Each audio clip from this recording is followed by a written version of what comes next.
leb di def nii nangam nangam mais xaalis boobu ñu leb UEMOA moi dama bëgg nga expliquer gars yi lan mooy lebu UEMOA naka lay demee ak ñiy wax naan dañoo leb Côte d'Ivoire ak Mali pour maanaam seen wax seen kàcc yooyu noonu nga xam du dëgg maanaam wax dañ koy wax mu leer quoi duñ ko raay raay maanaam fenn yooyu ñu fenn noonu yoon ban explication nga di wax gars yi naka lay demee leb bi ñu leb UEMOA naka lay demee espace UEMOA la. waaw déjà Mouss ki njëkk a wax ji laa bëgg ñu tontu ko quoi Pape Malick Ndour parce que en réalité bu fekkee am na koo xam si ni jar nañu tontu ko ci mbir mi kooku la lu tax ñu war ko cee tontu mooy déjà c'est un ancien ministre beneen bi moom nee na économiste la kon moom buy wax jàpp naa ni science lay war a wax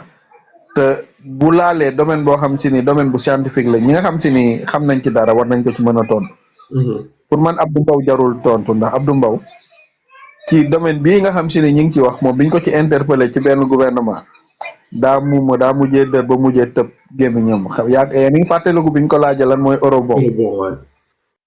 lan mooy eurobond lañ ko laaj rek mu dër ci saa si li muy bari wax lépp tontuwul ba léegi nii ba 2024 2025 tontoogul eurobond donc ku xamul lan mooy eurobond donc xamoo lan mooy le marché des titres yi nga xam si ni moom la ñuy échanger au niveau de l'UEMOA donc Abdou Mbow man dama ko ci disqualifié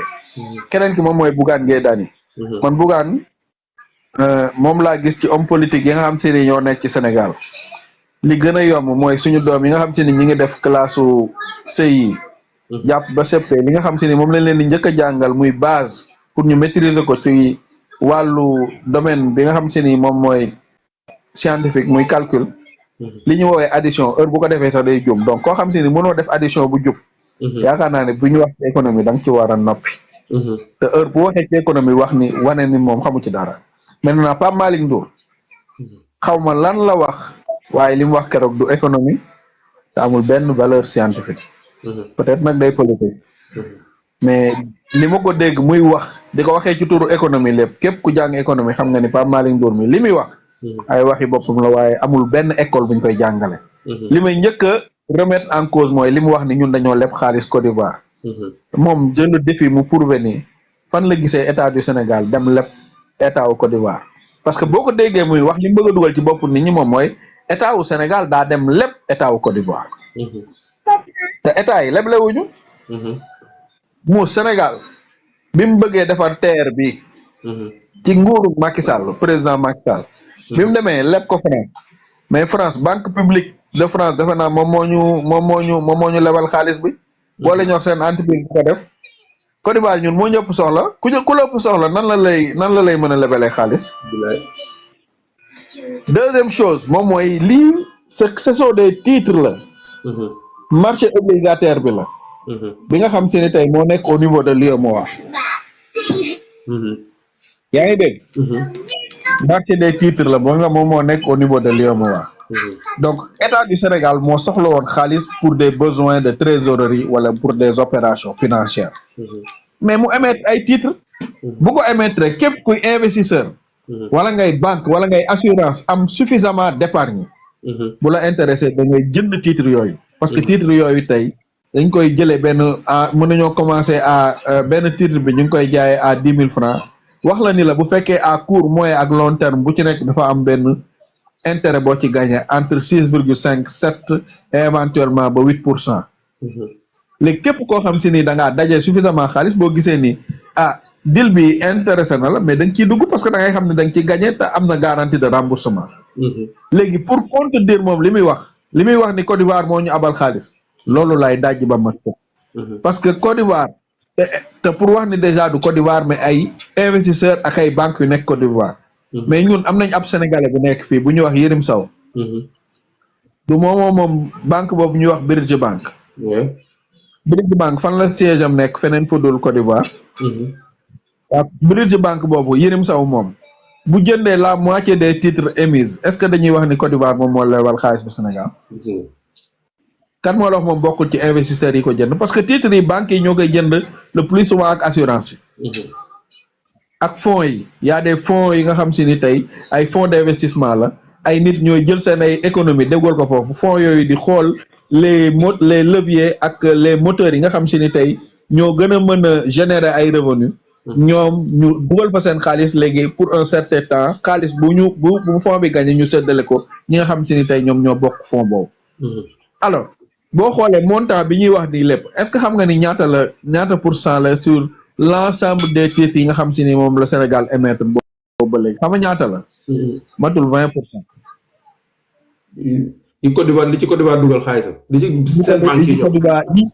li ci seen banque ak seen ay assurance ak seen ay fonds d'investissement ak seen ay investisseurs matul 20%. ok au même moment boo jëlee Sénégal ay banques Sénégal ay assurance Sénégal ay investisseurs Sénégal ay fonds d'investissement yu nekk Sénégal dugal nañ ci à hauteur de 56%. léegi kan moo gën a lebal moroom dëkkam moom kay bu fekkee ñoom dañoo gis di wax kay dañoo roon waa Sénégal ñoo lebal Sénégal ay xaalis bu toll noonu. banque yi nekk Sénégal assurance nekk Sénégal li ñuy jënd ci ay titres Côte d'Ivoire moo ëpp li banque Côte d'Ivoire di jënd ci ay titres Sénégal. non li ñu jënd ci titres yu Sénégal émet. Sénégal ok d'accord yi état bi lancé Sénégalais yi ne fi am xaalis li ñu jënd moo ëpp. 56% du total des titres yi nga xam si ni mettre nañ ko en circulation. d'accord. ci même moment bi entreprise ak banque ak yi nekk Côte d'Ivoire ñoom 20% loolu rek lañ jënd. léegi muus ñoom xam nga lan lañ la fàttee wax. te loolu mooy wane seen malhonnêteté intellectuelle mooy au même moment ñun tamit suñu ay banques yi nekk fii Sénégal mais jënd nañu lu tolloog 18% wu titre yi nga xam si ni Côte d'Ivoire da ko doon jaay. différence bi 2% la. li tax ñoom duñu wax ni ñun tamit Sénégal ñu ñooy lebal xaalis waa Côte d'Ivoire. Mali bi ñuy wax titre yi mu jënd yëpp matul sax 0,5% 0,45% la wu titre yi la. te xam nga ñoom seen ñàkk xam économie la parce que Pape Malick Ndour jàpp naa ni moom ñàkkul xam lii mais ci manipulation la nekk. des politiques. mais lii grandiru ko mais yokk ko lii Macky Sall jaru ko. moom warul dem faculté des sciences économiques et de gestion ba war ci tool fu mel ni master Macky Sall jaral ko muy ñëw di wax ay bêtises quoi nga baal ma ci kàddu parce que lii muy wax nii ay lu amul sens la te nit buy véhiculer lu amul sens dañ koy considérer comme nit ku xaw a déséquilibré. man loolu laa ko mën a jàppee donc Bougane nag moom mën na wax lu nekk ndax Bougane moom xam naa ni xam na lépp ba mu des économie. wax heure bu calculer déjà addition sax bu ci defee dara da ciy def erreur ku mënul additionné donc mu war a wax ci économie. donc Abdou Mbow nag mi ciy wax moom ñu ngi koy laaj ba léegi mu ñëw wax ñu lan mooy euro bu tontoo euro moom am nañ droit tontu tant que tontoogul euro rek ñun amuñ luñ koy wax ñun. te loolu moom mooy. te lii muus. li may chiffre yi ma la jox nii. boo demee ci UEMOA. boo duggee ci internet nga xool statistiques yu UEMOA joxe ci titre yi la maanaam ci zone bi ñu nekk UEMOA moom moo joxe statistiques yi donc muy ay statistiques yu officielles donc wax ni Côte d'Ivoire dafa lebal Sénégal xaalis loolu c'est faux. ku ko wax waxoo dëgg. wax ni Mali dafa lebal Sénégal xaalis loolu c'est faux ku ko wax waxoo dëgg donc état du Sénégal état wu Côte d'Ivoire ak état wu Mali. en tout cas à ma connaissance de 2000 à maintenant gisuma fu ñu lebalee état du Sénégal xaalis état wu Sénégal daa émettre ay titres pour des opérations de trésorerie wala des opérations financières ay investisseurs parce que investisseurs sax la leen mën a woowee. ñu am ci intérêt ñi nekk résider parce que entre résider fi entreprise bi nekk ak fi capital bi nekk c'est deux choses différentes. xëy na entreprise bi mën nañ ko immatriculer en Côte d'Ivoire. mais capital bi koy possédé nekk à l'extérieur bari na ci banque yooyu gis fii yu bari capitaux yi ko moom newuñu fii ñi ngi à l'extérieur. yaa ngi dégg mën nañoo nekk ay multinationales mën nañoo nekk leneen ak leneen. léegi état wu Côte d'Ivoire muy état wu Mali waaye muy état wu Niger amul kenn ku si mës a jël benn dërëm jox ko état du Sénégal. parce que ñoom ñoo ñu ko gën a soxla 1000 fois. léegi nag ña fa nekk ay opérateur économique di fa liggéey di épargner. di def ay opération économique di xool des bons créneaux pour investir seen xaalis buñ gisee économie buy dox bu mu leen leer ni fuñ dugal seen xaalis dinañ fa gis rentabilité dañ koy def te économie Sénégal base yooyu la commencé wane. donc am nañ ay autorités yu sûr xam nañ ni ñii lu ñu wax dinañ ko def parce que ñoom ñoo ñëw fekk situation bu difficile bu contre ñoom seen ay intérêt pourtant ñu jël option wax dëgg pour rassurer les investisseurs moo tax ñoom ñëpp ñu bëgg a ñëw Sénégal barki démb muus lañ fi levé ay fonds bëggoon 150 milliards am ci 450 milliards te loolu ay sénégalais ñoom ñoo ko def donc ñun amuñu problème pour lever pour financer suñu économie te avantage wu pour jeexal ci côté boobu noonu mbir mi xam nga ban avantage la ñu yox muus mais muus ñun emprunt obligataire bi emprunt yi ñu def nii mais ci franc CFA lañ ko def la même chose bu ñu ko defoon sur le marché européen loolu moo tudd eurobond boo gisee Abdou Mbow muus nga ni ko eurobond mooy ay obligation yoo xam ne si nii ci marché européen bi lañ ko defee daal ñu war ko fay ci euro loolu mooy eurobond léegi ñun bii xam nga ban avantage lañ ñu jox muus mooy ñun ci suñu devise ñun la ñu emprunté donc bu ñuy fay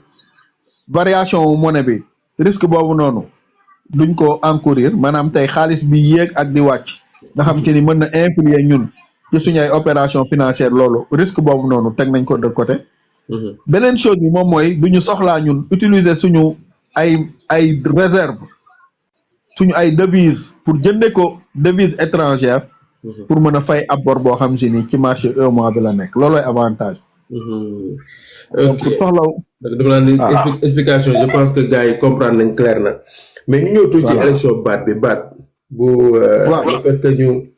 suñu compatriote boobu noonu nga xam ne dañ ko gagné ci élection baat bi nga gis gars yi bëri di wax ci affaire diplomatie sénégalaise man dama jógum yaa dama mais nit ñi surtout bi ma seetaanee Walfadjri seen journaliste boobu noonu Gomis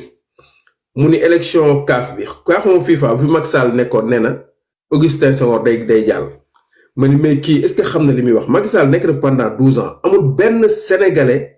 bu dem ci benn compétition yu demee ni comme ay baat gi ci organisé bu gagné amul.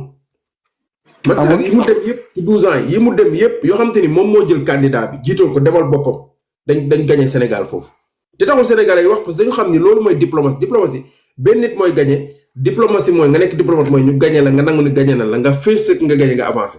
dëkk bu am diplomatie mooy nga dem ba ci élection baat sa candidat bokk ci 5 yi au moins sax jël 3e dañu bëgg wax ni Sénégal diplomatie sénégalaise moo gën bu Afrique du Sud. waaw loolu ñi wax loolu xamuñu sax lan mooy diplomatie en plus élection baat dégg naa affaire bi mën na durer 2 ans balaa sa candidature élection état bële na nguur Macky Sall moo portoon candidat bii ni nguur dafa daanu ñi ñëw accompagner ko continuer ko mais nguur Macky Sall moo tegoon candidat boobu noonu nguur gi ñëw jàppale ko def li ñu war a def mais ñi ciy profité di wax naan diplomatie sénégalaise moo daanu lan nga leen di tontu ma ñëw. waaw mais xam nga mooy keroog li waa ji bind rek les diplomates du dimanche quoi. mais tey muus am na suñu diplomatie lu mu gagné lu mu rëy lu nit ñi waxul am na benn professeur bu ñuy wax le professeur Alioune Sall. waaw nommé nañ ko vice-président d'une institution internationale buy wax ci wàllu droit de l'homme boobu xanaa diplomatie bi boobu dafa daanu. ci Nations Unies lañ ko fal. Nations Unies waaw léegi muus man damay laaj li nga wax ni man damay andi turi quoi te li nga wax muy dëgg. man je défie waa APR ñoom. ci 12 ans Macky Sall yi nañ ñu wax ban Sénégalais. ban Sénégal moo dem ci compétition pour benn poste à l'international diplomatie Sénégal fal ko nañ ñu ko wax ñun. Mous à contrario xaar ma jox lay tur. Mous taw Macky Sall. bi Macky Sall mi nekkee au pouvoir. Abdoulaye Bathily demul woon Union africaine. Macky Sall waxul woon daa defar 44 missions diplomatiques yónnee ko. pour mu falu est-ce que Abdoulaye Bathily falu na. falu dañ ko gagné. dañ ko gagné. Mous Abdoulaye Diop ancien ministre des finances. Abdoulaye Diop bi nekkoon ministre des finances su Wade. waaw. candidaté wul woon pour poste commission union nu mu tudd UEMOA. UEMOA waaw. ndax dafa gagné wala gagné wul. dañ ko gagné. loolu du échec gu Macky Sall ñaar. Augustin Senghor mii nekkul woon bëggul woon jël nu mu tudd football africaine bi. CAF. dafa gagné wala dafa perte. mu daw. waa léegi kon Macky Sall lan la gagné. ak yeneen yoo xam si ni xëy na ñun xamuñu leen. amul benn nit Abdou Aziz Sow des na Abdou Aziz Sow ci 2010 bu kii bi bu ni ñu ko sax bu kii bi Xadim Bamba Fall def bu Abdoulaye Diop bi demoon na ba am incident diplomatique sax entre Sénégal ak Niger. Macky Sall moo demoon ci salle bi di ko campagne ci biir salle moom bi ñuy gagné Sénégal Macky Sall mi ngi toog.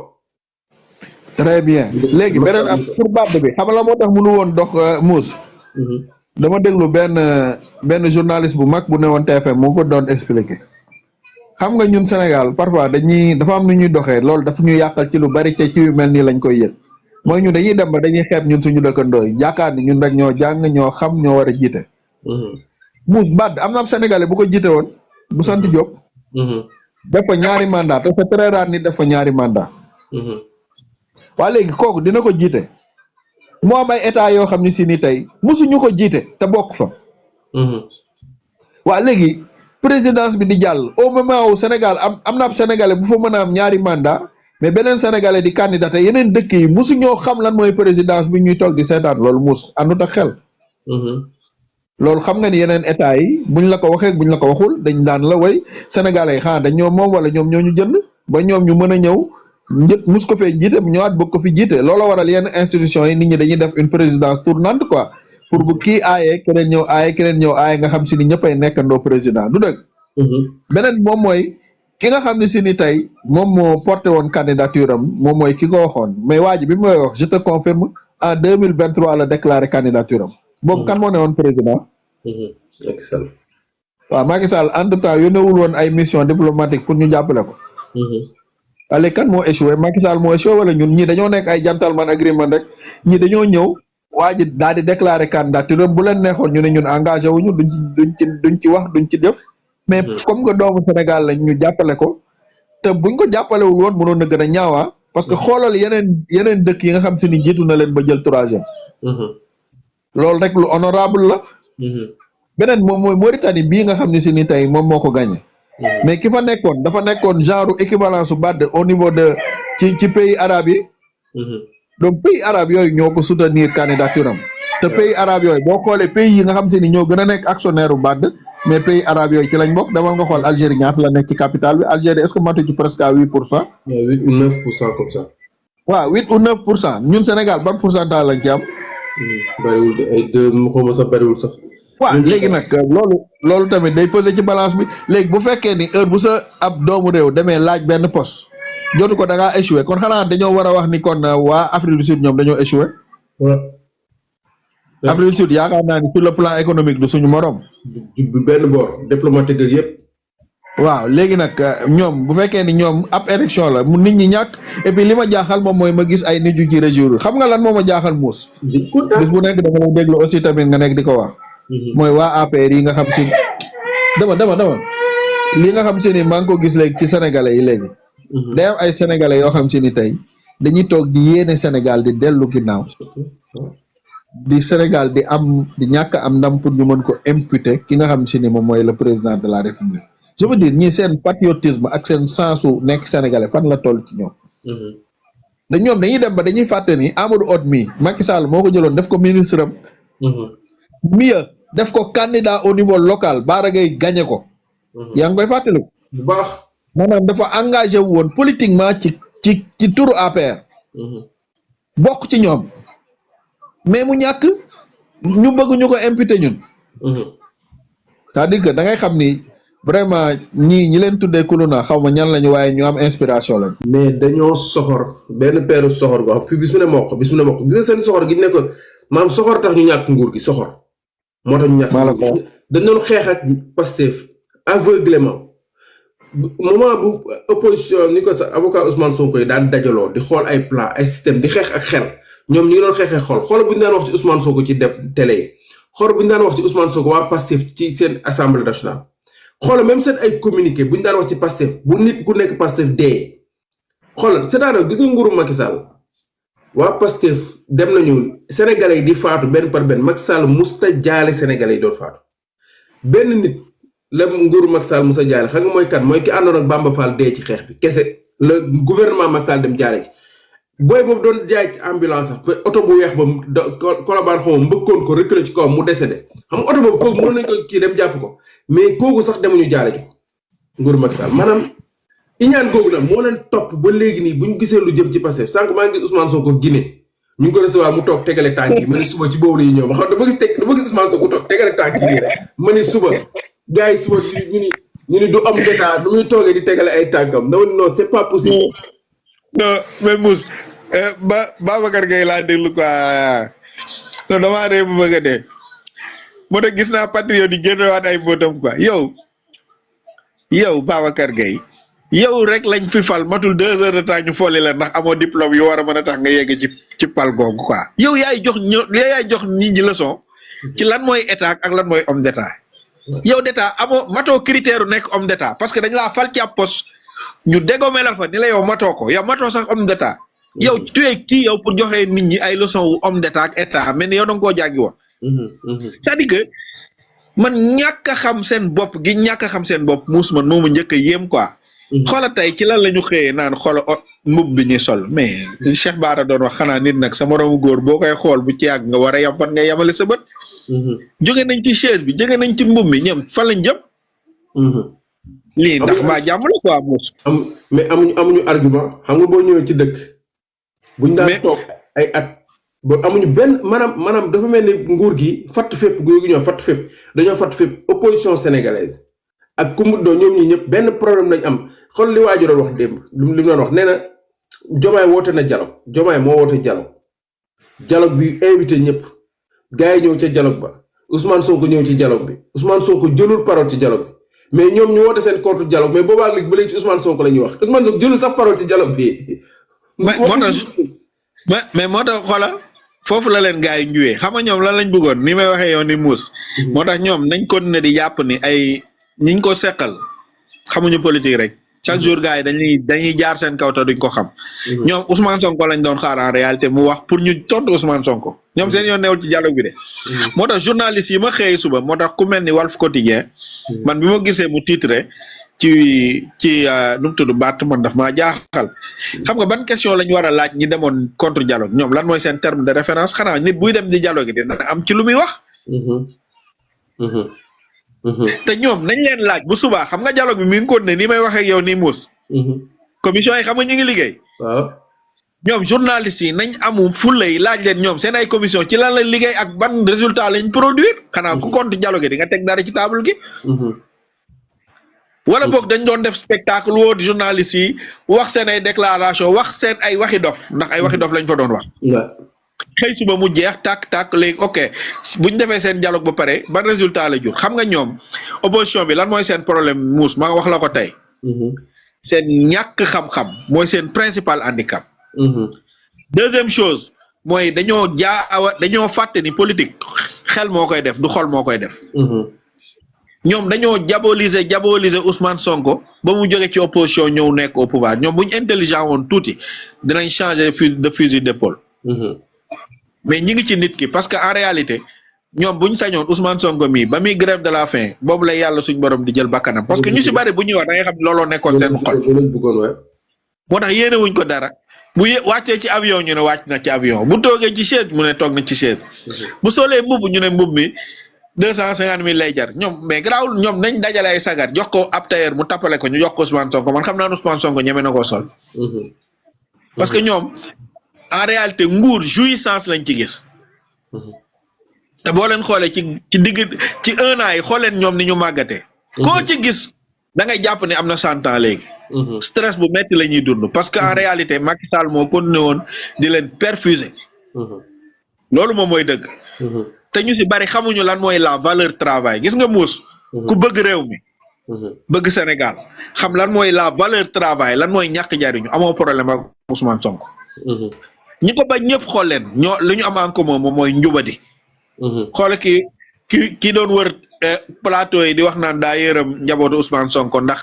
seen baay dinañ ko wax dul xool lim fi dem barki dem ci 70 bi ñun ñëpp di ngi weer benn par benn et puis fi ngay xamee ñàkk solidarité waa APR mu 70 000 di nga bàyyi sa ñooñ ñu ko ci yóbbu kaso xoolal façon ñoom ni ñuy concevoir te waa ji fu nekk mi ngi fay taxaw di défendre ñoo xam si ne ay milliards la ñu lubal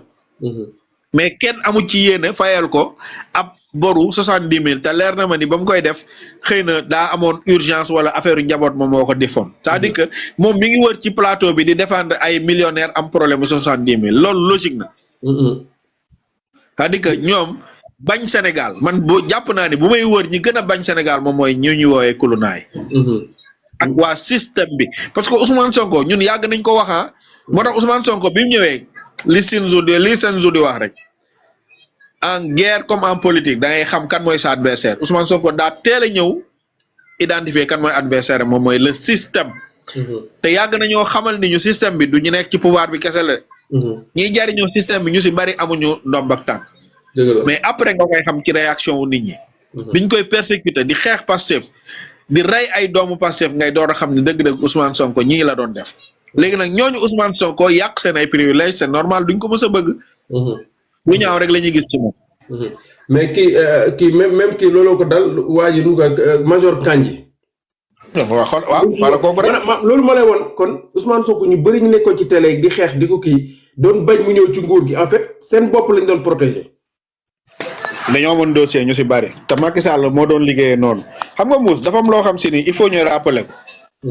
mais Mouss dossier yi ngay dégg ni ñuy topp ay nitu APR fan la jóge feneen. waaw. fan la jóge. gars yi fi lañ ko fekk. rapport fond Covid bi kan moo ko defoon. Macky Sall. 2021 la woon.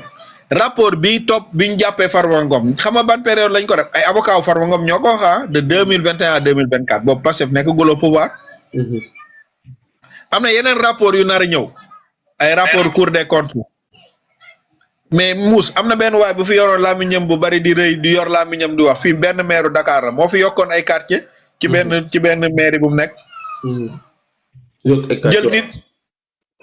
désigner ay nit ci ab liste di leen fay salaire boobu bu ñu ko estimer xaalis bu bari la. fii am na benn waay bu nekkoon ci ministère u Macky Sall am na benn rapport Cour des comptes bu wax ni dafa génne lu mat 428 millions nee na ci ay pèlerinage à la Mecque la ak popo ak fee nu mu tudd ci lieu saint chrétienté yi. mais amul benn justificatif. donc rapport yooyu noonu teeguñ ko ci table bi ne moo tax Mouss ñu bari dinañ dem parquet national PGF daal di fay xaalis bu bari parce que ñu bari ci caaxaan lañ newoon léegi nag Macky Sall nag moom politicien la dossier yooyu la doon yor contre gars yi. donc bu ko yoree nag moom lay jël teg ko sa kanam ni la nii laa bëgg nga doxe ko boo ko doxewul mu génne ko teg ko ci table bi ñu toroxal la. donc taxawaay bii laa bëgg looloo dal ay major Kandji ñi looloo dal ñu bari parce que ñu si bari parfois attitude yi ñu doon am du xalaat quoi raison nangul woon ñi la leen Ousmane Sonko def quoi hostilité bi ñu am ci Ousmane Sonko doo xam lu koy justifier. donc lu ci bari loolu la woon. voilà. mais dara live bi neex na tey moom xaw na gàtt mais quand même gars yi jël nañ ci njëriñ looy tàggatoog patriote yi. donc la may tàggatoo Mouss moom mooy maa ngi attirer attention patriote yi quoi ci manipulation yi système bi di def. xam nga ñun force patriote yi xam nga lan moo nekkoon lan Mouss. moom mooy solidarité bi amoon ci ñun. ak cordon ombilical bi nga xam si ni moo ñu lié woon ak leader bi Ousmane Sonko. Pastef lu mu am moom mooy ni base bi déggalee leader bi ñu ànd bokk ndey bokk baay ñu am même objectif yi. loolu nag la gars yi bëgg a yàq ci lu mel nii parce que Pastef li parti au pouvoir bale di APR liggéeyoon ba sonn te amu ko te Pastef looloo nekkoon dooleem ba mu jot ci pouvoir gi loolu la ñu bëgg a yàq ci dossier yi ñuy woowee dossier wu détenu politique yi. bëgg a gëmloo nit ñi ni Pastef jarul woon ngeen di xeex parce que yàgg nañoo yónni ay nit ci ay plateau ñu naan woy ku fi génn ba ñu rey la yow yaa perte. xeexal Pastef ku ko ci def. ba nga dee wala nga laago ci yaa perte loolu la ñu bëgg a jaay nit ñi te loolu noonu amul nañu xam ne ñoom xeexaluñu Pastef Sénégal lañ doon xeexal. te ñu si bari man jàpp naa ni ñii martyr yi bu karega yomal xiyaam ku dem àjjana di nga leen fa fekk ndax ñoom dañoo bëgg seen réew ba xeex ba ñàkk ci seen bakkan xaruñu. ñi nga xam si ni gaañ nañ leen ci à jamais Sénégal dina retenir seen ay tur te dinañ dugg ci histoire ndax ñoom dañoo xeex contre un tyran. boo xam ne si ni sanguinaire boo xam ne dafa bëggoon régner nekk fi mandat à vie donc ce sont des révolutionnaires ni ngay citer les pères de la révolution aux États-Unis di ko citer en France ñoom moom la ñu nekk ñiy taxaw ci médias yi di leen dénigrer ñoom ak ñoom yamuñu sax ñoom ñoo leen gën 110 000 fois martyrs yi nañu xam ne ñoom ñoo gën Thierno Alassane Sall duñ moroomam ndax bi jaree pour ñu xeexal Sénégal ñoom dañoo dem xeexi Thierno Alassane Sall daal dem dugg ci suufa doon wala ñoom ñoo gën juge dem ñoo ko ëpp mérite fop moom benn affaire rek la ci Sénégal dem démissionné ci liggéey bu mu nekkoon dem nekkaat ci beneen liggéey ñii seen bakkan la ñu jaay pour Sénégal am liberté ñoom ñoo gën ñii taxaw di leen critiquer yëpp ndax du ñu seen morom ay ñoom Babacar Gueye defaluñu dara Sénégal ñii au moins dem nañu xeex pour libérer Sénégal donc ñoom bu ñu fàtte ñoom ban rôle la ñu joué pour libérer Sénégal parce qu'en réalité Sénégal la ñu libéré ab dëkk la ñu libéré ku libéré ab dëkk nag da ngay xam yow ban place nga am ci dëkk boobu donc nga am confiance ci ñi nga xam si ni tey bi ngay libéré dëkk bi da nga am ci ñoom yaakaar jàpp ni yow changement bi nga bëgg pour yow ak pour ëllëg say doom ñoom ñoo koy def nga am yaakaar ci ñoom nga déglu leen bañ a dugg ci benn manipulation patriotes yi nekk ci réseau yi aussi tamit nañu tey nañu bàyyi dégg teel ni damm na baat loolu la gars yi xam ba keroog bi Bart di def yëfam yooyu ñàkk faydaam yooyu dama gis sama xarit Xaadim Bamba Fall bind benn kii ni bu ko kenn faale ñun ñëpp ñu def ko biñ ko offee ba léegi yow muus kan moo xam lan moom fa xewoon donc ñun nañu xam ne lu muy siiw ci réseau yi ñun ñoo fi bari doole ñun ñoo koy siiwal donc ñun ñoo war a tànn lan moo war a nekk actualité suñu doole jooju nañ koy jël teg ko mettre ko à la disposition du gouvernement parce que système bi Ousmane Sonko wax na ko bi mu demee Côte d'Ivoire de ku jàpp ne dañoo pousse gars yi ñu dem au pouvoir rek xeex bi jeex na de xeex baa ngi door a commencé ndax danañu xeex à l'intérieur ndax ñi nga xam te ni xañ nañ leen ñoom seen ay privilège ñoom duñ mës a toog croiser les bras parce que xam nañ ñoom li ñu ñàkk donc dañ leen war a gunge ba pouvoir bi gën a toog pour ñun lim ñu jaayoon ñun bu ñu jënd ko ñu def ko parce que xeex bi nit ñi dañ ko ñun patriotisme bii nii dañ ko jënd ci suñu doole jënd ko ci suñu alal ñi jënd ko ci seen yaram ñi jënd ko ci seen ay bakkan donc loolu buñ ko fàtte mukk te sacrifice yooyu ñu def bu ñu nangu ñoo xam ne si ni tey musuñu def benn sacrifice pour Sénégal ndax jaralu leen ko ndax seen bopp moo leen gënal lépp ñoom ce sont des gens yoo xam si ni dañoo jàpp ni àdduna bi bu doon tourner ci seen bopp yu ndaw yooyu lay tourner ñooñu buñ leen jël comme référence ñoom nañu xam ne ñii ay résistants lañu ñii ay martyrs lañu dañoo am njariñu Sénégal ñoom ñoo ëpp njariñ fopp ñooñu te bu ëllëgee histoire ñoom lay gën a retenir que ñooñu nañu xam seen bopp ñu gunge gouvernement bi ñu gën a wane li positif comme ni nga koy defee yow muus ni ko Samba Seck di ko defee ni ko góor di ko defee ñu gën a wane les éléments yi nga xam si ni état bi mi ngi koy def ndax mi ngi def yu am solo waxuñu ci préparation pré hivernale bi mais muus pareil moment engrais baa ngi dem fépp bu bari muus aj organisation aj bu mel ni kañ nga ko mës a gis ci Sénégal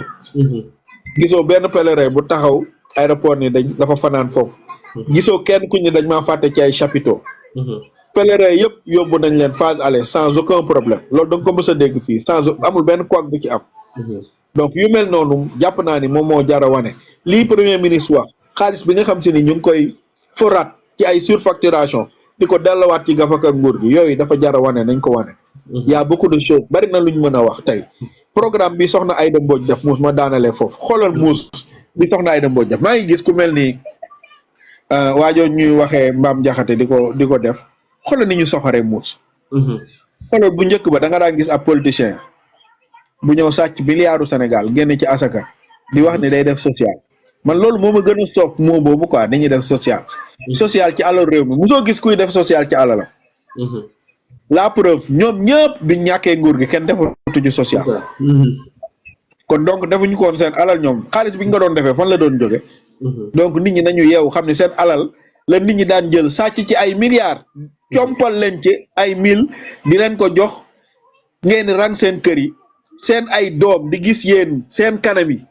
ngeen di rang di jël ay enveloppe seen doom yi di gis seen doom yi di génn ñoom seen kër yi ñuy jàpp ni ñoom ñoo leen gën ndax seen waajur yi dañ doon ñëw di rang seen kaw seen kanamu bàyyi dafa jot ay enveloppe tey lii gouvernement bi def loolu moom mooy restaurer la dignité des Sénégalais xaalis boobu ñooñu daan luubal di ci génn ay asaka di ko jox nit ñi ñuy rang seen kër yi lañ ñi yéen jarul ngeen dem di rang fenn nit ñëpp amee droit am xar noonu ngeen amee droit am xar te xar bi kenn du leen ko may ñaanoo leen ko kenn li leen gars yi daan jox ci enveloppe moom ngeen di am boo leen demee ngeen teg ko ci loxo deer jox leen xar ngeen am juróomi weer pour fay ko dignement kenn mayu leen ko kenn saraxu leen ko mais lan mooy lii bu dul respecté dignité nit ki lan mooy respecté dignité dafa am solo su ma gisee ñenn ñi di jéem a kii xattara Aïda Mbodj xamuñu sax ab opérateur lañ jël ab sénégalais deer jàppale ko ba pare ni ko da ngay jënd xar moom waa ji moom mooy liggéey maanaam dañ garanti kese la deer def te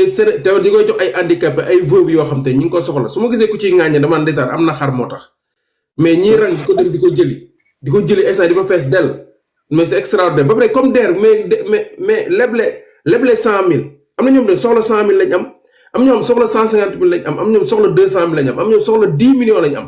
mais pour ñoom seen projet lañ leen war a lebal mais ki ñu lebal 100 000 da koy fay bor la comme bor 250 000 bi. mais Mouss lii DER def moom la entreprise yi def. avance tabaski yi lan la. du bor. bor la. entreprise yi la ñuy def di Mouss. entreprise sénégalaise yi fii. avance tabaski yi ngay dégg yëpp loolu la di bor la da nga koy fay. waa nii la même chose lan lay defal ouverture donc loolu la DER ñëw andi kese. beneen affaire moom mooy DER bi mu ñëwee jox ko ñi nga xam si ni dañoo am da ko jox néew di doole ñi nga xam si ni dañ daan rang ñoom di dem ci kër ñenn ñi ñuy woowee ay kilifa wala ay autorité pour comme que bu jafee ci ñoom parce que Sénégal tabaski tamit dafa nekk tam affaire bu fondamental te nit ku nekk da ngay jéem a préserver sa sutura da ngay def tout pour mën a yeew am xar bien que yàlla wax na boo amul xar wax na ay critères yu bari mais nit ñi dañuy def tout pour jéem a yeew am xar léegi nag loolu nga xam si ni tey yàlla def na ko tey pour nit ñi war koo mën a amee sutura pour seen ay famille loolu la DER ñëw jëlaat alalu Sénégal ndax DER alalu askan wi la. mu ñëw ni naa ko delluwaat ci néew di doole yi naa leen permettre ñoom ñu am luñ jëndee xar ba pare permettre leen ñoom ñu am temps wu respirer daal di koy fay ci fay boo xam si ni bu tey xel la. duñu soxlaa ñaan kenn duñu soxlaa yalwaan fenn duñu soxlaa saraxu kenn waaye loolu ku leen koy xaañ ku nekk yow da ngaa yërëmul ñooñu. wala da nga amul koo xam si ni xam nga ko mu bokk ci. da nga amul koo xam si ni gis nga ko ku ko daan soxla daanuñ ko def wala ñoom dañoo préféré nit ñi di sàccaat alalu réew mi. di leen ci compal ñu leen wax leen waa diw ku baax la parce que day def social. yooyu moo tardel Sénégal. ñii ñuy woowee ay social yëpp kenn mus cee liggéey alalam di ko ci def musul xola kenn du ko ci def ndax gis nga Mouss. il faut nit ñi xam ko quoi un fonctionnaire ne peut pas être un milliardaire au Sénégal c'est pas possible. da nga am grille salariale ñu xam ñaata ngay fayeeku ak ñaata lan lay fay. donc lii. mooy respecter nit mooy respecter dignité humaine xaw ma xalaat bi fan la jógee mais c'est à saluer te man laaj naa ko ay oustaz ak ay imam mais lu dagan la xaraamul te xam naa ni DER laajte na balaa mu koy def lu dagan la donc nit ñaa ngi koy def amul benn intérêt buñ ci teg ba pare xaalis bi ci Sénégal lay dugg xoola Mouss DER mooy financer ab opérateur boobu mooy lever fonds bi ab crédit bu ko DER jox la moom mu jënd ay xar génn ci bénéfice am jaayaat mais sotti ceeg def ci la ce qu'on appelle l'économie circulaire la même chose buñ ko étendre un peu partout mais opérateurs yi di jaay ci daral yi di xaar client buñ dul gis day jeex sax daanaka mën nañ ko étendre ba ci enseignants yi étendre ko ba ci ñi nga xam si ni dañoo am yenn salaire yi nga xam si ni tey ngandul trop nga xam ne si ni tey événement bi day dajaloog lu bari dañuy war a def yenn dépense yu bari mais ñu permettre leen ñu mën a def loolu. waaw wala ñu def ko région par région bu nañ jël fa benn opérateur pour xar maa mu nekk région wala département par département. mais fa la jëm xam nga ren. bi yoon ñu ko def kenn. waaw déwén mën nañ ko def département bu nañ jël fa kenn financé la nga jënd ay xar joxaat ko population bi day gën a yaatu day gën a yomb mais ban conseil ngay jox ministre bi ci comme li nga waxoon sànq rek laa bëgg nga wax ko lu jëm ci. détenu yi ñi nga xam dañu feebar dañu wax ne dañu feebar boo bëggoon jox benn conseil ministre bi ci nan la war a doxalee lan nga koy wax. waaw d'expérience ministre bi li ma koy wax daal mooy sànq li ma wax sànq ci live bi moom mooy na éviter di jox leen ñi woowee seen bopp ñi woowee les détenus ak malades yi xaalis quoi il faut mu couper loolu. li ma koy conseiller moom mooy am na ay services sociaux yu nekk ci département yi ak ci région yëpp nañu jël ñooñu comme point focaux. boole leen ceeg yi nga xam si ni mooy association yi leen doon toppatoo te nekkandoo woon ak ñoom ci kaso bi ñu mel ni ñoom Ousmane Sarr ñoom Fall Paradise yi ak ñoom kii nu mu tudd Diop Taïf ñoom xame nañ leen ci combat bi ñoom xam nañ leen xamante nañu ñu ngi bokk ak ñoom ci yenn groupe yi ñu former un comité léegi nag à la base ñi nga xam si ni tey ñooy fajoo Touba ñi nekk Touba nekk seen ay responsable point focaux yi ñooy recueillir l'ensemble de la documentation muy factures yi muy ordonnance yi bu ñu demee ñu vérifier ko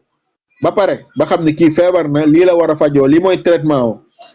ñu dem ci hôpital bi waxtaan ak moom buñ ko waree jël en charge ñu jël ko en charge bu ñuy fay ñu fay directement hôpital bi bu mu jaar sax ci point focaux yi ndax vérification bi comité boobu moo koy def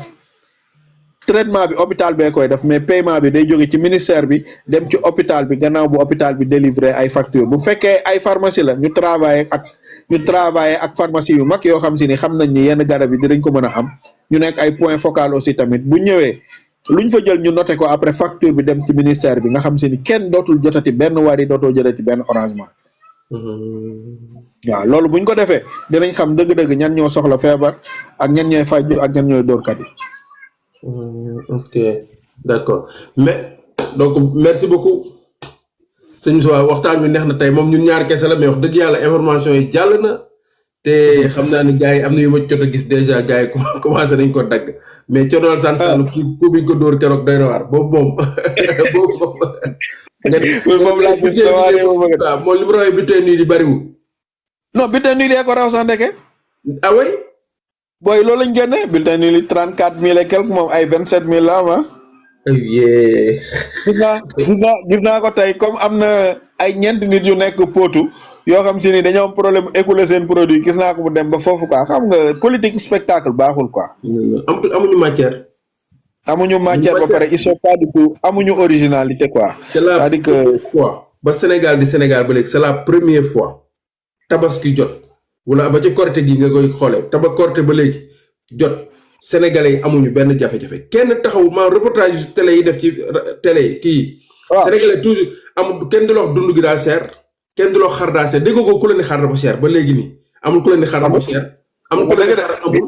kenn du la ni dund gi dafa cher lépp normal kenn du la ni jotuma sama salaire ñëpp jot nañ seen salaire jot seen avance tabaski ñëpp ba poste rek boo xaw a des ay kii. Mouss keroog da nga def benn vidéo mooy bi nga ñëwaatee ci tabaski wu Macky Sall. te 2012 à maintenant. xam nga patriote yi dañoo xarañ Mouss. patriote yi dañoo dem jëli reportage yi man koole ko. amul tabaski bu fi Macky Sall nekk te sénégalais yi jooyu. de 2012 à 2024. bu 2023 bi sax sénégalais yi dañ doon jooy. te lii nga wax ni yëpp la sénégalais yi doon jooy. dawlin bu yokk pomme de terre bu yokk. oignon bu yokk xar bu cher. ak ñàkk xaalis. waaw. Sénégal ñàkk xaalis tey ñi may waxee yow li benn waay wax am na benn patriote boo xam si ni acteur la kooku dafa neex nee na ñeeni ngi jooy xam nga dafa am ñoo xam dañoo jaawale nag seen bopp ak Sénégal ndax dóorkat yi moom ak ñi nekkoon ci dóor toog muy dox bi ñooñu Sénégal dafa metti ci ñoom trop. ñooñu nag seen bopp lañ jaawale ak sénégalais yi. ndax li waa ji wax doo xam ku ci taxaw naan la Sénégal dëkk bi dafa metti da nga ko daan laaj yow bi dëkk bi di neex nan nga daan amee. Mouss li nga wax moom moo fi nekk fii kan lañ fi dagg salaire am. kenn ñi fi daan fayeeku ñi fi daan xëy suba di jóg di liggéey ñi ngi dem di liggéey it tailleur yëpp xola wooteel tailleur boo ci am pour nga am tailleur bu la ñawal problème la. ñëpp a fees. waaw léegi kon ñoom lan la ñuy wax kon li ñu wax ñoom dañuy léegi bu fekkee nag ñoom seen poosi bopp lañ jaawaleeg poosu sénégalais nañ ñu ko wax ñun ñu xam ko te ñu sincère nag. ndax économiquement le Sénégal va mieux que l'année dernière. bien sûr. taux circulation monétaire bi bii ñu am ni en 2025 moo gën mi ñu amoon en 2024 ci premier trimestre bi. suñu balance commerciale bi ñu am nii moo gën fop bi ñu amoon. li ñu produire ci ay recette boo gis produire nañ ko rek c'est parce que am na activité économique bu dox li ñu am musuñu koo am ci ba Sénégal nekkee Sénégal ba léegi donc ñoom li ñuy wax ci ban base lañ ko teg. tous les rapports moo tax dama bëgg patriote aussi tamit bu ñu demee ci débat yi aussi ñuy lire les documents économiques. boo ñëwee toog nit mu di la wax même le chômage a reculé au Sénégal. de plus de 2,8% par rapport ak li nga xam se ni fekkoon nañ ko fi te moom Macky Sall bi muy jël nguur gi taux de chômage bi mu fekkoon moom bi muy joxe nguur gi taux de chômage boobu dafa doublé. waaw donc ñun te ba beneen affaire moom mooy les dépenses dañ ko compressé y a plus de 53 milliards d'économies sur les dépenses publiques. plus économie yu ñu doon def ci marché public yi mais looloo tax état bi di mën a def yi muy def nii. projet yëpp ñu ngi koy relancer Mouss. université bu Matam léegi mu pare. te boo demee dañ ko lay investissement boobu xam nga bu paree di ngeen di jaay di nga gis ñu ni jërëjëf Macky Sall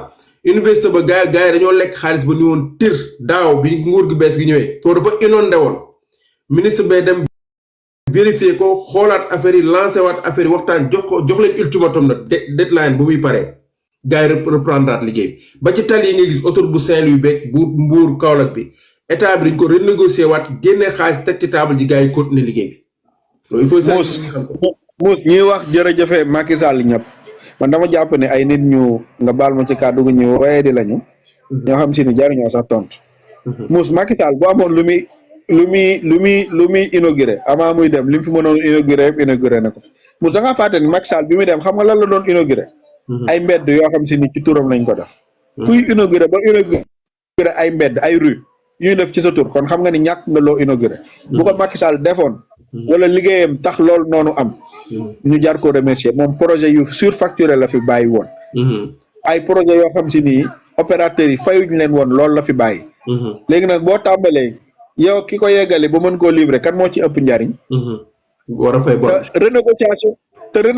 renégociation yooyu noonu université bi ci la bokk 150 milliards yooyu noonu ci la bokk da ngaa fàtte ni logement yi ñu ngi ko facturé woon à 1 milliard. waaw benn malien lañ ko joxoon malien boobu sànq ma naka lañ ko. waaw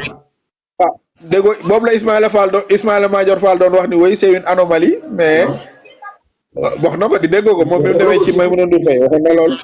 si mais ba pare université boobu nga xam ci budget ministère de la justice lañ ko defoon. waaw mais gars yi xam naa ni pomme de terre beeg soble bi am na xam gars yi dañu arrêté importation bi wax ba pare wax indien bi na arrêté mais commerçant yi daal di daw sénégalais tamit mooy li ma wax sénégalais rek koo laaj inte sénégalais yi daw jënd ko commerçant yi commencé yokk prix bi. man loolu xam nga lan laay demandé. Mouss. fermeté wu service commerce ministère du commerce yi. nañu wàcc seen équipe yëpp ci terrain yi dem xool stock yi ku ñu fekk nga koy jaay di ci def spéculation nañ ko réquisitionné jaay ko ci prix bi nga xam si ni moom mooy prix normal bi ñëpp fekkee. sax ku ko ci def ñu sanctionné la bu baax rëkk sa ndig. buñ ko defee ñu bàyyi ko parce que yenn yi ak coxor lay niroo. ak sabotage lay niroo. Sénégalais boo ko bu ñuy continuer mais nañ ko réguler par le prix nañ waxaat indien bi mu génne ay sobleem jaay ko ak ay pomme de terre am léegi mu jeex. c'est aussi simple que ça parce que gars yi kenn xamul la lañ bëgg quoi. yenn yi ak soxor dong la. seen bopp loolu dong laa ko mën a jàppee. seen bopp rek. mais am fenn ba ci suba sax xam nga dafa dee fenn ndax bu fekkee damay obligé jël mbalit ba fa nekk sotti ko ci kaw loolu du doon mbalit mu tilim de mais dama koy sotti ci kaw mbalit bi noonu ut suuf si wow tuuti def ko ci kaw bàyyi noonu am gu rëy bàyyi noonu léegi bu ñu demaatee ba benn moment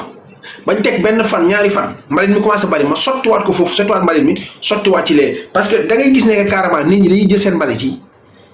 yàpp yeeg yax yeeg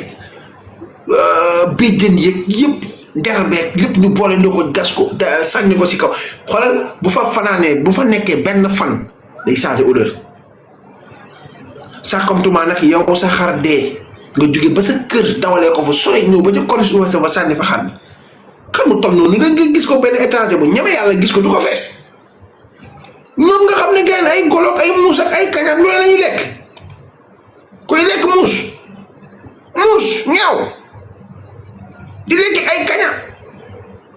ay jaan ak ay soccet ak lu ne ñu naan ko ti ñuy lekk loolu ay golo ak bañu ni ñaawee ñu renn ko fees ko jël bopp bi supp ko supp bu toog ay waay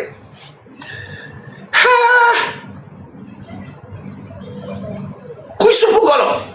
mu siiñ ak ay bëñam nga boole ci naan ci ñeex mi ba ñaxu doy xepp kooku bu gisee xar mu dee ab laadum bu dee boo xam ñu ngi koy doog a sànni sa waa ji nag gars danaan tey instant bi yaa viande ki alxuraan kam yaa viande lay wax mouton parce que duñ lekk yàpp mouton duñ ko gis ñoom loolu lañ gën a gaaw a gis ay golo ak ay muus ak ay xajak ay kañak yooyu la ñuy rey di ko supp di ci naan ci ñeex mi ba ne furtu moo tax kuñ koo ci gis kanam gi bu leen xoolee barke alxuraan boo amul fit da ngay am foo jaar buñ tasee yow guddi buñ la xoolee seey ngay def góor dëggay jàkkaarloog ñoom nekk leen ay nit mais nga jël xar mu rafet lu mel nii xar ma indi daal leen ko xool leen xar mi num ferese waa ji ne ko tugaaj lii xar maa ngi nii de billaay wala xar ma wala leen ko ma dëpp sama caméra bi ngeen xool xar mi non Fatima Zahra man damaa jommi kat xool leen xar mi kay moo leen xar mi xool leen xar mi xar maa ngi laal feres lii laadum la wala rasulaay laadum la waa ji da koy dem nag laal ko xolal rey kii ko fees ko ba mu baax bu fekkee ku koy jaay la mu dem def ko ay brochette dem ko ñu ñoom ay sax dem jaay ko fa nga lekk ci bësëg biir fees laal sa kafe Touba finalu naan waay booy tey de gaay waay dafa cee laal kankan booy xoolal defal ma ci moutarde bu ñorul defal ma ci soble bu ñorul gaayan xoolal non soble bu ñorul bi na bari saa yow sa soble bu tuuti quoi laal ma ñeex mi la gën a bari saa waay laal la kii naan la ba defal la kankan nga naan waa laal ma kankan bi booy bul ko fàtte ak tuuti poobar rek noo këcëb baax na noo këcëb garaawul non ketchup garaawul quoi bul laal ketchup amul problème après waa ji bañ a laal ketchup léegi nag après nag loolu ngay lekk de barki Seydina Muhammad gars yi nag ndekete ay muus ak ay borosetu kañaak lu la ñuy laal ay yàlla suñu borom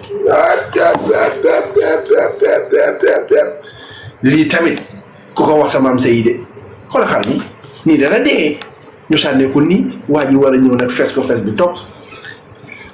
oui waaw jëlal kii bi son bi waaw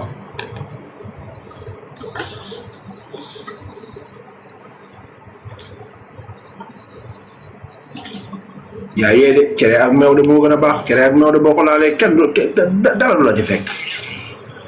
jëlal 20-200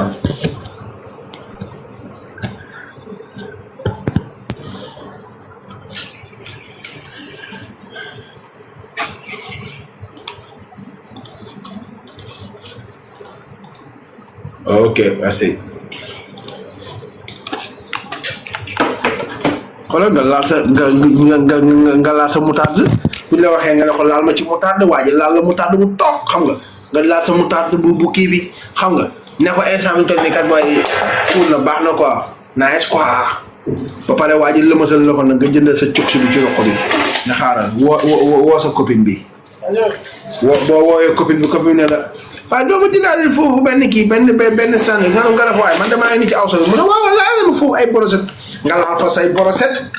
yóbbaaleel xale bi xam nga dem finaalu yaakaar na yaa ci nekk ndekiti yoo xar ma deewoon ca kuréel ouest ba moom lañ fees ba mu rafet laal la yàpp mu xonk cur def ko brochette yónnee la ko xale bu jigéen bi tamit laal ci brochette bi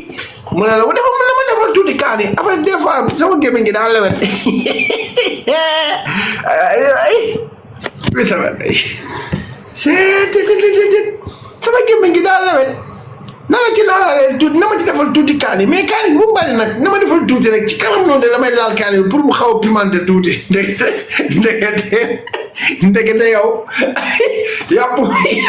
muus yaa ngi duree jàmm waay ndekete yàpp muus lañ la laal moo tax xale jigéen ñi boo leen xoolee ji koy muus rek la ñor cirib barki alxuraan xool leen bu ñu laalee seen greffage yi make-up corop ci mais xool moom nag nekk ci challenge bu ne la ñuy def yëfu golo la ñuy def foo tourné ci challenge yi fekk la ñuy pàccali seen kii di fii ci wëndeelu ñooñu noonu taxawoon daal ni lii munta nekk y compris gouvernement bi fi jaarale gouvernement wu Macky Sall donc lii day ñëw gàcceel ñoom seen kàddu yooyu nga xam si ni amoon nañ ko bëgguñoo gëmloo ni ñoom mën nañ ñoo négocier signé contre les intérêts du Sénégal te ku ñëw mënoo ci dara donc lii da koy gàcceel effectivement Mouss loolu moom xam nga président wax na ci domaine u infrastructure yi jëm ci wàllu tabaxu école yeeg ak tabaxu hôpitaux yi rek li ci gars yi récupéré mais tey mën nañ ko élargir 150 milliards lañ gagné foofu mais boo demee ci dans le domaine des infrastructures affaire u tali yeeg yooyu mais lu mat 25 milliards El Malick bi mu fay nekk à son temps mais gagné woon na ko ci renégociation ci wàllu contrat yooyu te ci secteur d' activité yëpp lu mel noonu loolu mi ngi ñaam xam nga loolu lan lay signifier Mouss mooy xaalis bi Ousmane Sonko di wax ne dañ ko daan damm mu dugg ci poche yi moom lañ jël nanguwaat ko rek parce que investisseur bi ñëw fii nii di gagné si contrat moom boo ñëwee ni ko damaa bëgg nga yokk ko pour mu duggul sama poche moom du wàññi lu mu doon gagné de li nga bëgg mu yokk da koy yokk ci contrat bi yow ak sa dëkk ngeen supporter paiement bi moom amul benn problème pour jox la ko mën na la ko jox léegi bu nit ñëwee defaat ay calculam parce que gars yi en réalité loolu lañ def gars yi bi ñëwee Mouss dañoo jëlaat contrat yi techniquement les cahiers des clauses administratives ak les cahiers des clauses techniques générales ñu jël ko duggaat dugg ci rubrique yi dugg ci libellé yi dugg ci faisabilité bi calculer waat ko ba xam ni marché bii lii moo ko mën a def ñu woo la négociation teg ko ci table bi mais am na loo xam bu ñu ko tegee sa kanam day nekk évidence donc ñu wax la nag ñaari alternative soit yow nga nangu nga continuer marché bi mais nga xoolaat say prix wa illa ñu dem ci contentieux te bu ñu demee ci contentieux dañuy prouver ni montant bi sa contrat bi dañ ko surfacturé woon ñu bari nag loolu lañ nangu donc loolu moo waral Sénégal économiser na nii ci bor bu mu waroon a fay ci ay hôpitaux lu mu mën a tabaxaatee lu mu gàtt 10 hôpitaux maanaam hôpitaux yu mel ni bu Tivaouane ak bu fële nu mu tudd bu Touba maanaam nii ci économie bi rek mën nañ ca tabaxaat lu mu gàtt 10 yu toll noonu ñu tasaat ko ci 10 régions wu Sénégal mais loolu mus kan moo ci gagné. Sénégal moo ci mais loolu ci ay poste nit la duggoon jamono ji ay nit ñoo ko lekkoon quoi. rey ci ñu waroon a am ay doom. di am ay doom ci ay saretu mbaam. rey ci ñu mënoon a faju te waroon a am hôpital bu baax ci proximité ñu war koo am. yàq ci ay carrière ay médecins yoo xam si ne dañ leen a former ba pare waruñoo sax chômer ndax nit ñi dañoo soxla seen prestation de santé. beneen bi moom mooy wér-gu-yaramu doomu aadama yi lu ci bari mënoon nañ ko def gis nga muus. ab poste de santé rek bu normal boo amee 50 millions def ko. 50 millions nga defar poste de santé boo xam si ne lu mu gàtt 10 000 personnes mën nañ cee faju. donc nit bu lekkee 1 milliard xam nga ñaata poste de santé la lekk moom. xam nga ñaata nit la rey. xam nga ñaata xale ñoom ñu génn àdduna. donc loolu moo amoon ci réew mi donc lii premier ministre def tey annoncé ko APS ñëw confirmé ko. loolu noonu lu wér la te ci yeneen contrat yi da nga gis ni duggaguñ ci dans le domaine minier et pétrolier bu boobaa li ñu gagné ci yeneen contrat yi dañ ko ci gagné bu doy foofu parce que li fi amoon Sénégal nekkuloon ay contrat mais kenn ku nekk da nga doon xool loo mën a lekk rek nga lekk.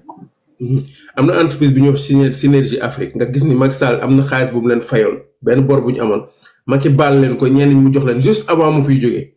Synergie Afrique boobu noonu joxoon nañ ko avance xaalis bu bëri ci abri provisoire moom moo ko waroon defar.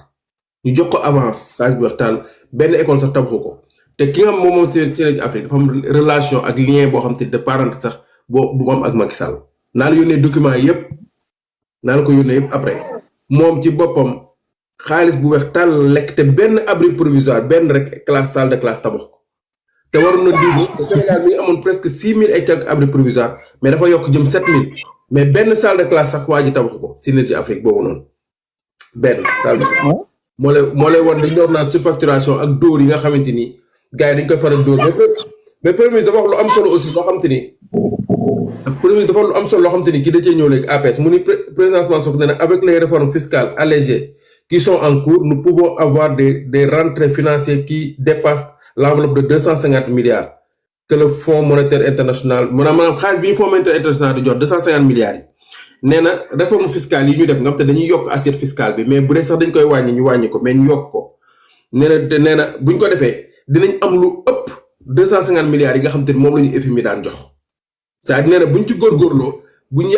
Ousmane Sonko moo ko ne buñ ci góorgóorloo xaalisu FMI bi sax soxlawul ñu koy laaj su ma xawma Côte d'Ivoire la ko waxee xawma Guinée la ko waxee mais léegi-léegi nii laa gis Abdou Aziz Tall publié ko ni APS moo ko bind président Sonko moo ko wax peut-être mi ngi ko waxee Côte d'Ivoire peut-être mais nee na bu ñu góorgóorloo ci assiette fiscale bi réforme yi nee na buñ ko dajalee rek Sénégal dootul soxlaati 200 mais nekk na kon FMI seen làmmiñ ñu rëy yëpp ay 250 milliards lañ doon jox Sénégal. mais loolu la Moussa seen programme yi nga daan dégg. seen programme yi ñu doon financé pluriannuellement wala annuellement. mais loolu lay 250 milliards par trimestre lay nekk. mais loolu la woon naa Moussa. mais loolu donc loolu moom moo. mais loolu buñ non ñoom dañ koy am. ba pare Moussa. en réalité dañ lay imposer ñoom fa lañ koy def. waaw Moussa sama doom bi mooy defoon na de 1 minute. waaw est-ce que comprendre ngeen donc ñoom par 3 mois lañ ñuy jox 250 milliards yoo xamante ni ñun mën nañ ko am Sénégalais yi mën nañ ko génnee ci fisc bi loolu Ousmane Sonko wax nee na li ñu naa def mais loolu réforme yi ñu créé buñ ci paree Sénégalais yi ci boppam dañ joxe lu ëpp li FMI daan ñu jox sax 3 mois man bi ma ko jiyee tey président Ousmane Sonko wax ko effectivement noonu lay demee assiette fiscale dañ koy yaatal dañuy yokk ñi ëpp ñi nga xam te ni ñooy fay fisc seen ko loolu la xale yi day sawee mooy loolu c'est extraordinaire. non mais Mouss ñoom loolu lañ ñu doon def en fait en réalité dañu doon dox ay compte-gouttes ba pare di ñu conditionné parce que xaalis boobu ñu la doon jox toujours da daan am lu daan jàll ci ginnaaw mooy di la defloo ay réformes sur le plan fiscal di la buñ la defloo réforme moom mooy nga générer beaucoup plus d'argent pour mën leen a fay ñoom seen ay bor ba pare di la imposer à ce que xaalis boobu nga koy financer ci ay secteurs yu productif maanaam nga koy dugal ci secteur yoo xam si ni du mel ni secteur éducation du mel ni secteur santé da nga koy dugal ci secteur yoo xam si ni ñoom day permettre ñoom mu dégager valeur ajoutée bu mën a fay ñoom bor bi nga xam si ni tey leb nga leen ko beneen bi moom mooy tey balaa ñu la koy jox conditions yi ñu lay teg dañuy ñëw par exemple ni la yow da ngay subventionné énergie wala da ngay subventionné ceeb mooy secteur yi nga xam si ni boo ko subventionné wul coût de la vie bi day métti dañ lay demander à ce que nga wàññi subvention yi wala nga bàyyi ko. léegi lii premier ministre wax en réalité loolooy doxal dëkk bi yëpp Ousmane Sonko loolu mooy doctrine am sur le plan fiscal. mooy une fiscalité allégée. ñu appliqué ko ci benn assiette boo xam ne si ni tey dafa large. yow muus yow yaa ngi Europe xam nga ne fiscalité mooy doxal France bi nga nekk. fiscalité. waaw xam nga fiscalité moo tax nit ñi mën a faju ak seen carte bleue.